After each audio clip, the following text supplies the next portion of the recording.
Something about biblical writing that you really should know is that when you talk about all this predestinarian talk, all this predestination stuff in the scriptures, Western readers have a hard time understanding that. Ancient biblical people, Old Testament and New Testament, they didn't really get impersonal causality at all. They never really asked what happened. It was really who did it.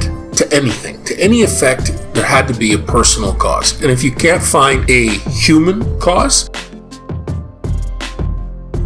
then the cause had to be a other than human cause. The high god or one of the gods or evil spirits or mischievous spirits. But it has to be some who that done it.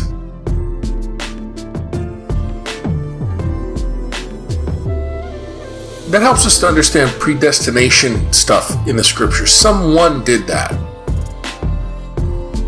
Another thing to understand that's very important is that all biblical predestinarian language, all predestination stuff, is after the fact. So, for instance, let's say you got married. Well, in the perspective of biblical peoples, mashallah, God willed that. How do I know? Because you're currently married right now. See? And if you get divorced, then after the fact I can say, mashallah, God willed that. How do I know? Because you're right now divorced. See? That's how biblical people saw things. And that's all the way through Genesis and Revelation, that perspective. You don't really see too much about freedom of personal individualistic will. Freedom is a very specific meaning tied into the Exodus narrative. We can talk about that later. But it's not the kind of freedoms that you and I take for granted in this extremely individualistic culture. Now let's say you are a first century Mediterranean person and you join the Jesus group. Well, it's just like Romans chapter 8 verses 28 to 30 says. Mashallah, God willed that.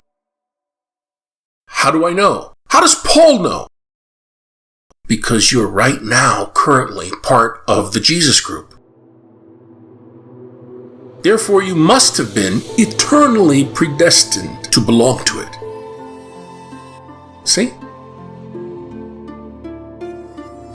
Or imagine, let's say, that you belong to the Johannine Jesus group and that you are dealing with those uppity Johannine successionists, talked about in the letters, who abandoned the community, like in 1 John chapter 2, verses 18 through 19. How does the author of 1 John deal with them? Mashallah! God willed that they would abandon the community. And how does he know that? He knows that because they were presently gone at the time of the composition of the letter. Therefore, they never were truly part of the group.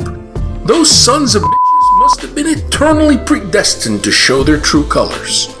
That's the biblical logic, folks. See, everything in the Bible, when it comes to predestination, is always after the fact predestination.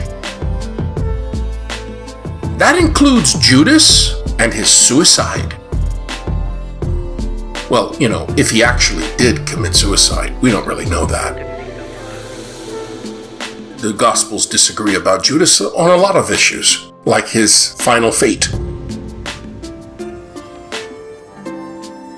It also includes Satan and his fall.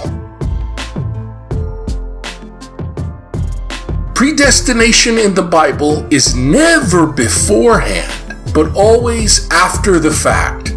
And that deeply affects how we are to understand prophecy. We'll talk about that some more later.